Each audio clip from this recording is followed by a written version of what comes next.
I figured it out. What did you figure out? The key to breaking this siege and saving the castle. Whoa! How does this help us at all? Praximus? Actually, it's Eldritch Horrorimus.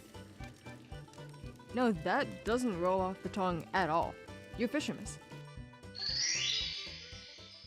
It is in my nature to seek out a physical connection to the spirit of human prosperity, which necessarily sends me on pilgrimages to lands of industry. As you may have heard from my first ever video, the greatest symbol of industry is the train. But unfortunately, the closest I've ever gotten to becoming a sacred locomotive has been as a conductor. I know that was a really good time and all, but I really just yearn for the sensation of being a full-on train myself. Despair and madness nearly overtook me until I was shown a way to transcend my off-rails existence. You know that this game doesn't involve becoming a train, though, right? Don't take this from me.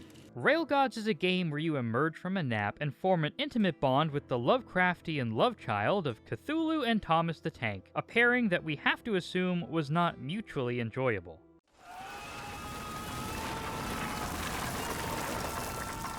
Just like in real life, I wake up wearing my finest 3-piece suit and a top hat. There's a healthy amount of customization options, but there's only one that screams, I hate the minimum wage. Later, I discovered that you can unlock a mask that screams whenever you crouch. I wear it all the time, for stealth. Actually, that's not true. Praximus just screams when he crouches because he startles himself. After waking up in a soggy cave, I am immediately hit with the first bit of lore. H.P. Lovecraft is canon, and also in charge. Of what? Apparently, a very poorly timed slumber party. We've overslept so badly that the world ended and went all weird fiction. So it's up to us to form a cosmic welcome party for the great old ones and find a suitable tie-in for capitalism along the way. Railgods immediately enables me to fulfill my deepest altruistic desires, hewing entire groves to sawdust with a single swing from my mighty stone axe. Yes indeed, I haven't even shaken the hangover yet, and I'm already infuriating the environmentalists. Only capitalism has the power to harness private property rights and natural law to successfully homestead in the literal apocalyptic shadow of Cthulhu. No gaming experience appeals to me quite as much as dominating the untamed wilderness, and this uniquely haunted world gives me a satisfyingly original dopamine rush as I clear-cut my way through the 13 colonies of Shub-Niggurath. If sticking it to the natural world isn't good enough for you, then consider the capacity to exploit the working class. Workers died on the job? Congrats! Now you own their property. The homeless need alms to survive the harsh winter nights? Violence! I pull my infamous tactic called moving and attacking, which renders their entire workers' rights movement redundant. You may think that being exposed to such brutal viscera is what is causing our gradually increasing madness, but no, it was only the worry that these human remains would go unutilized. Railgods isn't just about brutalizing the disenfranchised and terrorizing the environment. The core feature of this game is your pet, Eldritch Horror Train. Senpai! Why does it talk like that? I guess it just must have been a Japanese nightmare that brought this particular monstrosity into existence. I guess that makes us God-keepers, looking after this thing and all. We'll get to feed it, travel with it, and even make live sacrifices to it in occult rituals.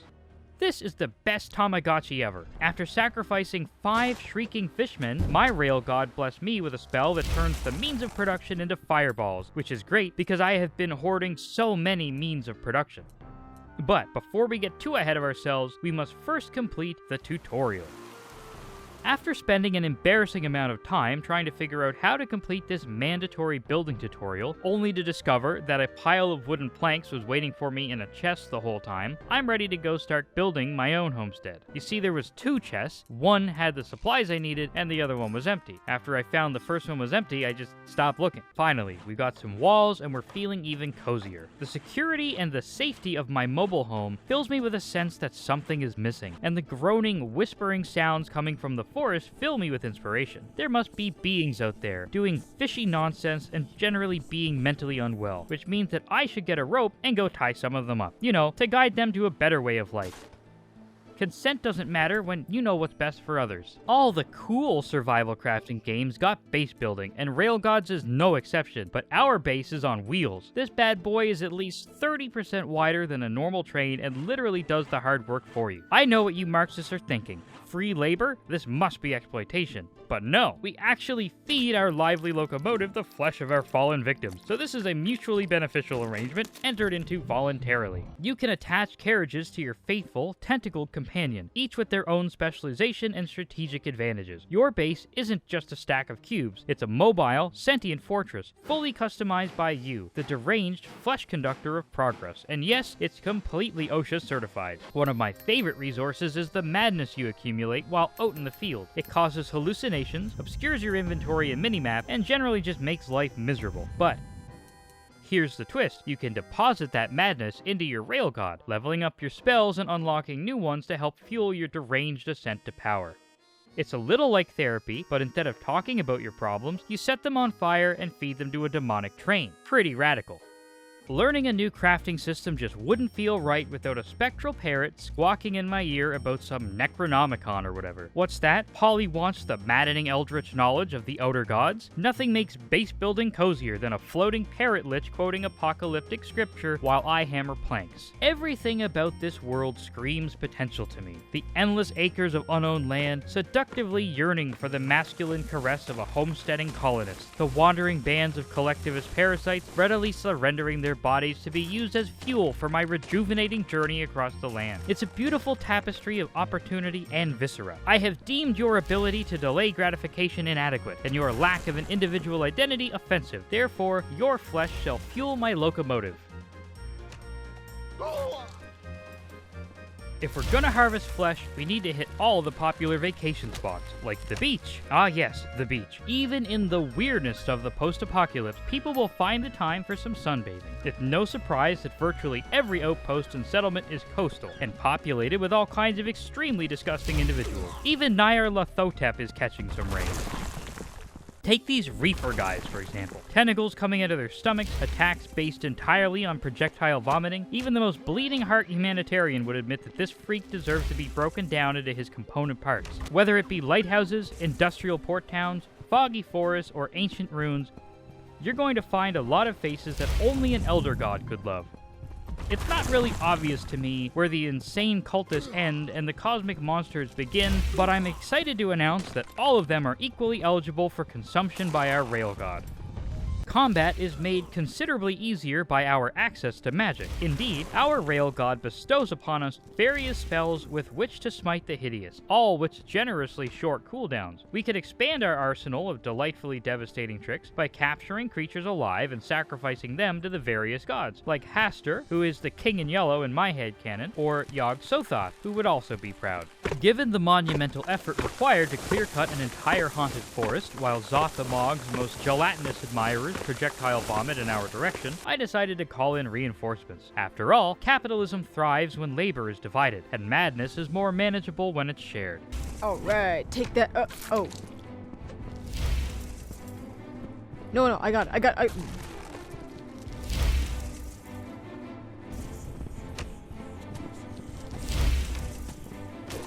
Oh, come on. I got this.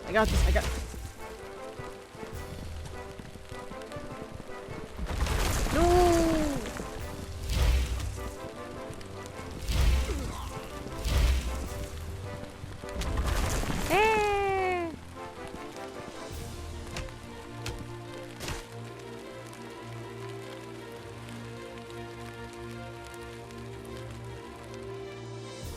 Actually, you know what? I think I'm gonna stick to solo. That's right. Don't mind the corpse.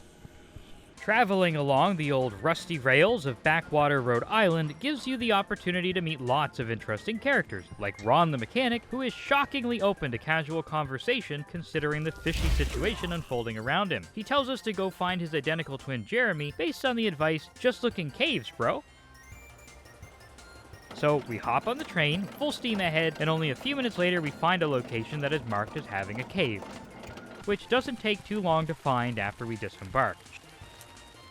Sure enough, we run into Jeremy, who is suspiciously open-minded about strangers finding him in monster-infested caves, and has an even more suspicious quantity of copper wire on him. 50 units of it, in fact. He hands it over without the slightest resistance, enabling us to go back and repair the train's radio. Of course, now that we're down in this cave, we can't just leave it unexplored. No action RPG is complete without gigantic, hideous freaks to pound and get pounded by. And sure enough, spelunking is the perfect way to forge some refreshingly traumatic memories, even without the apocalypse, really. You've got gas, you've got hideous snake people, you've even got this raid boss from Icecrown Citadel. Azathoth would be proud. Applying all my skills and equipment to best these dangerous foes leaves me feeling truly victorious. I wonder what my reward will be for completing this randomly generated procedural dungeon. Oh, it's green manure. Nice. Smacking the psychically afflicted with all kinds of garden implements is really cathartic. But sometimes, our generous body donors are so lacking in basic hygiene that we'd really just rather deal with them from a distance. That's why we invented the bow and arrow, after all. To subtly tell someone to brush their teeth without getting close enough to smell their nasty fish breath. All we'll need to do is set up our automated woodcrafting bench to make bows and arrows for us, since the Railgod, who I've taken to calling Sally, will reach her cute little tentacles up and do the work for us. We've harvested so much wood that we can leisurely order hundreds of arrows and 2 bows. That should be plenty. Oh, whoops. Silly me, I've ordered the arrows first. Let me just... wait. I can't cancel the work order? This is gonna take days. Well, I said we were gonna create a large-scale ammunition factory, and we did it. I didn't say I was actually going to get to use it. In fact, even after I finished making this video, the arrows were still being produced. Legend has it that Sally is still out there, sawing planks to this day, carefully cultivating her forest of strange feathered sticks. Of course, having tied up the entire East Coast's worth of lumber and arrows for the foreseeable week means that we're going to need to start replenishing our supplies. If you were wondering, what is the perfect combination of weird fiction and capitalism, I have found it.